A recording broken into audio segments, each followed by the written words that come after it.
Ladies and gentlemen. Good evening. Are you ready? Okay, here we go.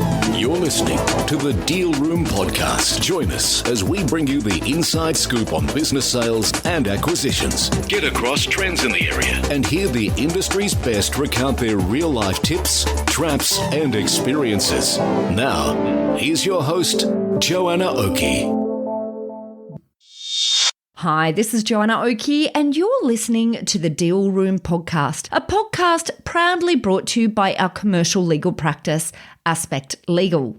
Now, today we have part 2 of our 2-part series, all about acquisitions for medical, dental, and allied health practices. And on board to talk about this topic, we have Ami Assigal from Practice Partners. Now, Ami is a dynamo with an MBA specializing in finance, a diploma in practice management, and is now also herself an owner of her own medical group, iHealth.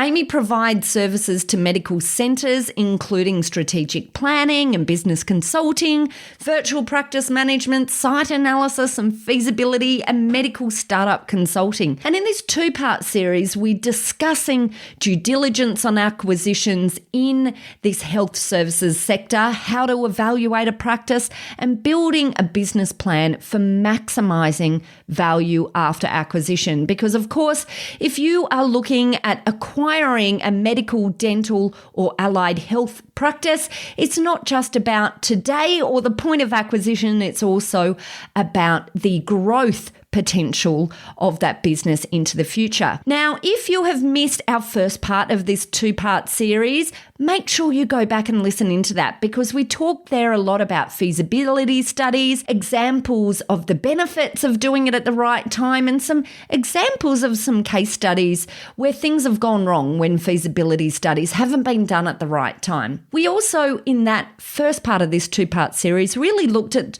how to evaluate existing or current performance versus the growth potential of a business that you're looking to acquire. Here in part 2, we're now talking about building a business plan around maximising value after acquisition. We're talking about KPIs, not the usual meaning of KPIs, and what they can do for your business.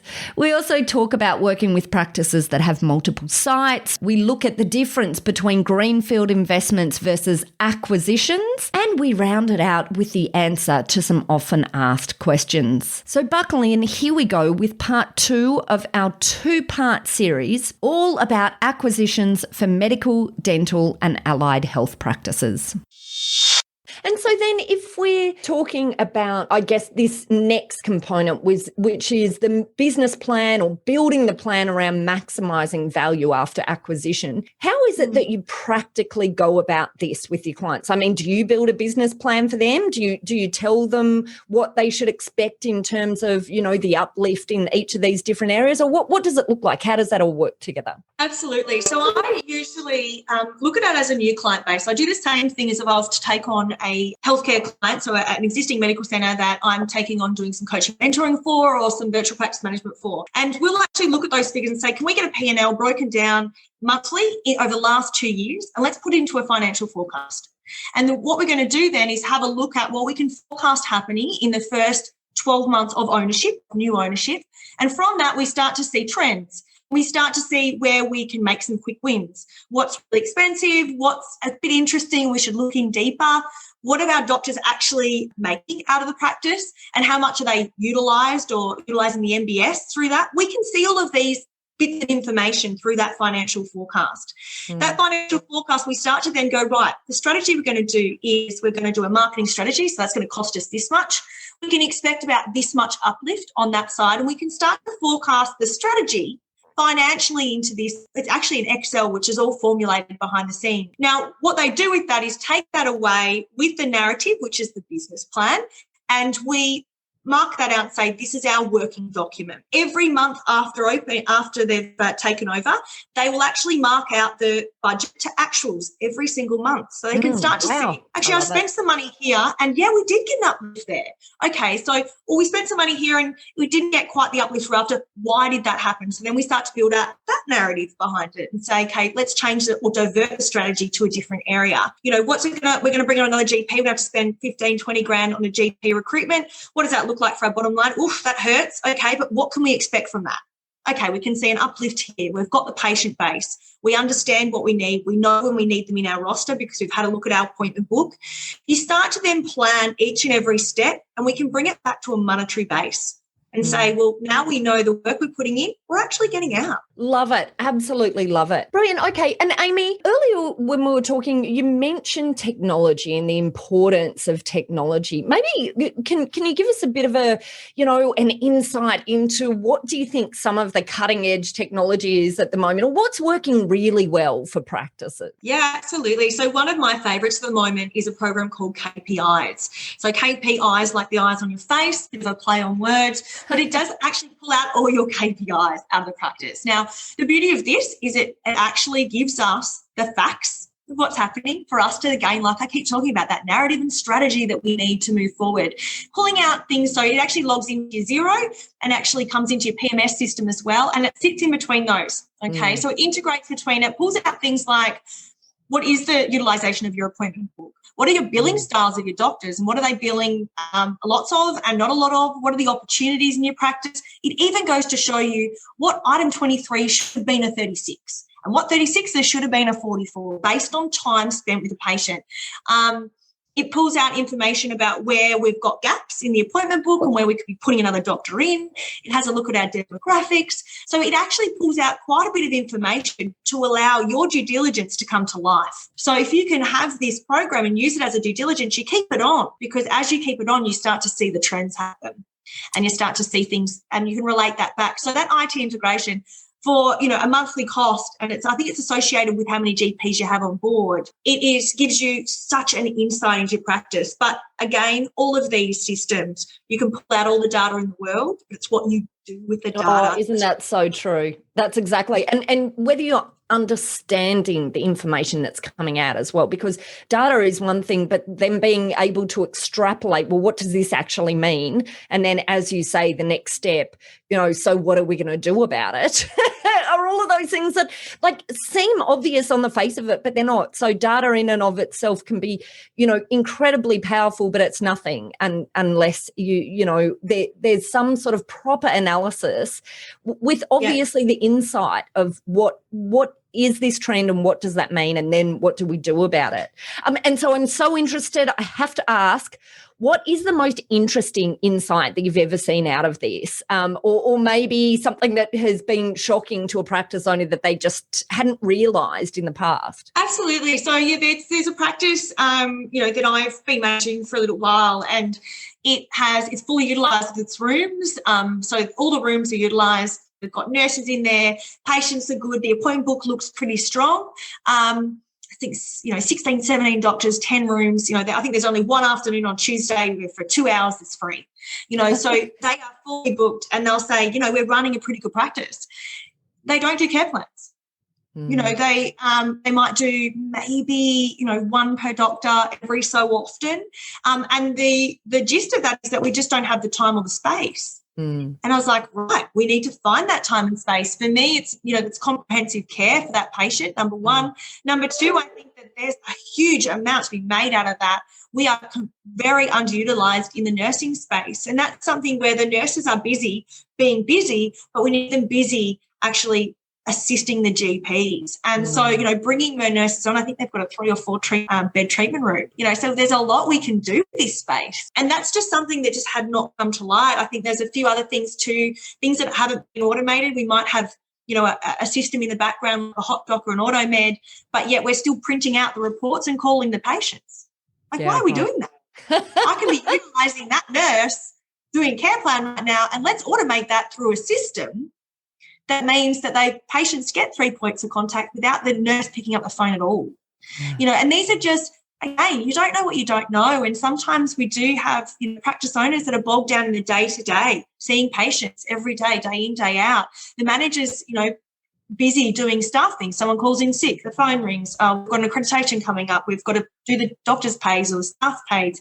All of these things can be integrated to make it efficient, and then we can concentrate on things like viability and profitability, because let's be honest, we're a business as much as we are a benefit and a community source.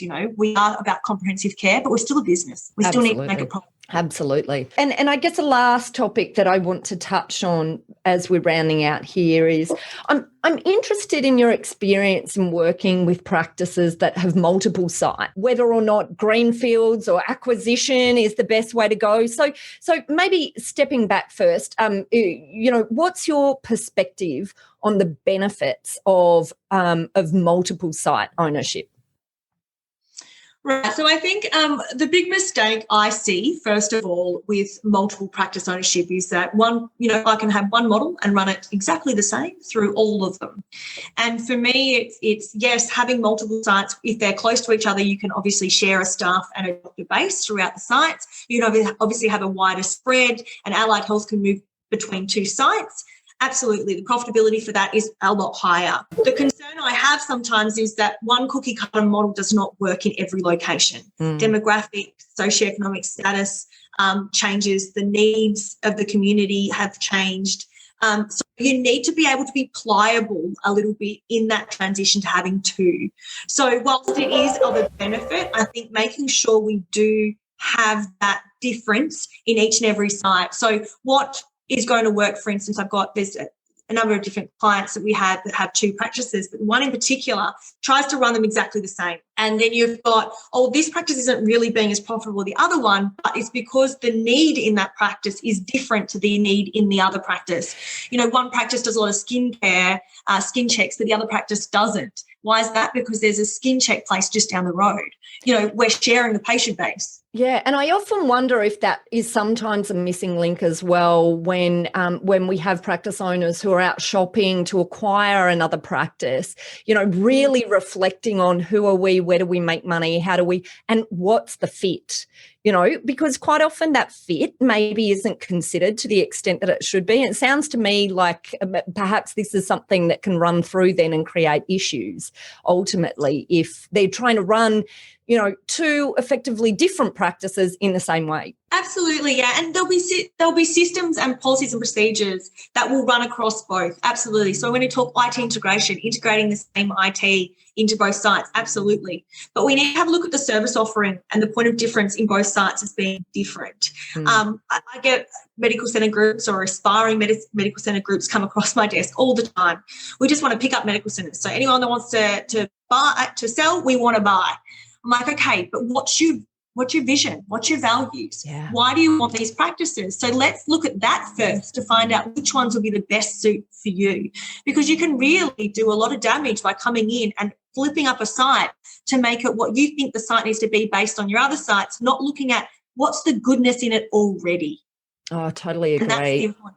I love it. I just love that. And I think, this absolutely needs to be part of the strategy of acquisition, but quite often is forgotten about. And maybe coming full circle, that comes back to this feasibility discussion that we had right in the beginning. It's, let's include in the feasibility discussion what it is that your practice right now looks like and how you're looking at a new practice to integrate into that, how will that actually work together, and how do you think you're going to leverage the value out of that? And is that realistic? Absolutely. There is goodness in everything that you buy.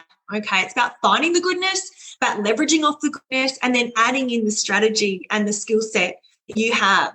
So I think that, you've got to treat each one individually. And a lot of people will say to me, do you think I should buy this based on this one I am? And I'll say, I can't give that answer. Yeah. I don't know.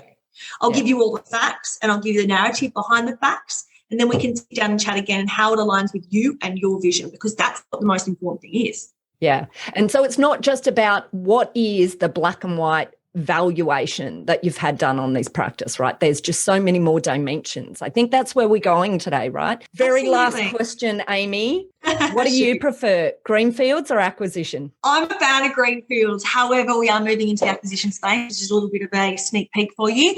But we are, we're moving into a little bit of acquisition. I like a due diligence on an acquisition site because I like to really get into the nitty gritty, and it's really exciting to see what's happening in there and how we can change it around. I love to see the results of an acquisition. They're fantastic. But you know what? I've personally in my own medical centre groups, I like a greenfields too because I can jump in there and just offer that complete point of difference. So they all have their pros and cons, to be honest. And really, I think it does depend on what's the risk level of the client as well. So some people come in and they say, I only want to do greenfields or I only want to do acquisitions. My answer is, but why? Always I ask the question, why? Because it should be based on more than just because I was told that that's what I need to do, or I was told that greenfields are more scarier than acquisition. There's a lot more you can pull out of an acquisition that can be detrimental to the business than what a greenfields would be just starting from scratch. So, you can pros and cons of both, but they all have their exciting elements. Personally, I like a greenfields, but I am moving into that acquisition. But we space. hear you're considering acquisitions. We like it. Welcome to our side of the fence, Amy. I love it. Maybe we have to have maybe this is like a showdown at some stage. We should come in with let's talk about it from each of our perspectives. You'll be like, I knew that. There you go. I love it. Amy, it has been an absolute pleasure. Do you have any parting last thoughts for our audience today to take away from the many, many nuggets of gold you've shared? I would just say there's so much in planning. So when you have that first thought, start then. Before you jump and make that big purchase or sign a lease, things will hold for you to make that due diligence. There's so much in it, and you can find out so much more that will grow your business for many, many years, not just open it up, get it up and running for the first 12 months and then work out, okay, I've got a massive question mark, where do I go now? So plan. There are people out there, and I'm a big fan of saying, put the tools in your toolbox.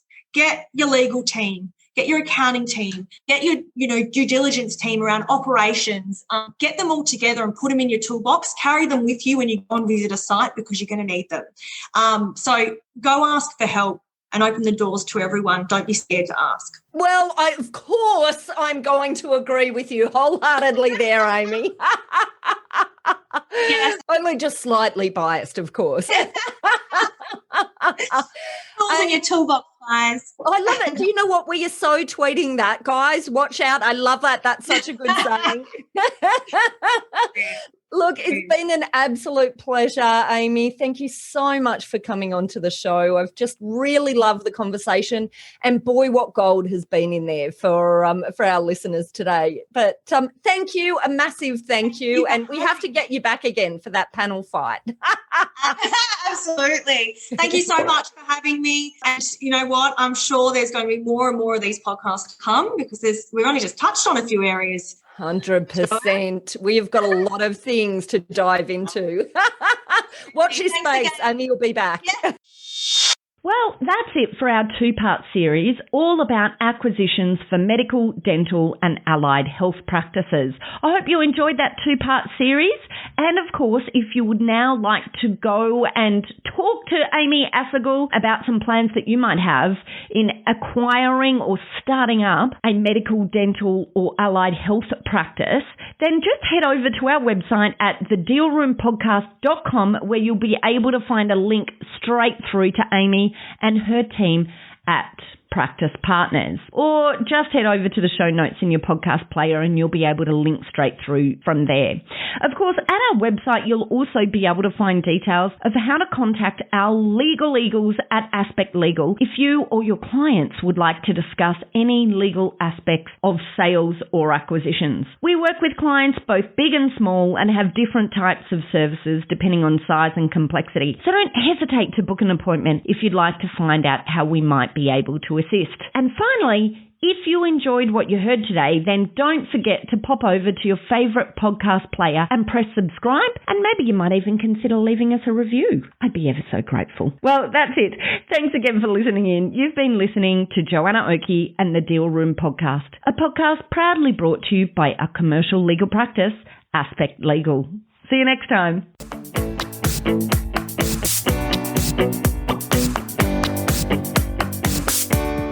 Aspect Legal has a number of great services that help businesses prepare for a sale or acquisition, to help them prepare in advance and to get transaction ready. We've also got a range of services to help guide businesses through the sale and acquisitions process. We work with clients both big and small and have different types of services depending on size and complexity. We provide a free consultation to discuss your proposed sale or acquisition. So see our show notes on how to book a time to speak with us, or head over to our website at aspectlegal.com.au. Ladies and gentlemen. That will conclude this evening's entertainment. Thanks for listening to the Deal Room Podcast. To find out more about this episode and other episodes in the series, check out the show notes or head over to our website at thedealroompodcast.com.au.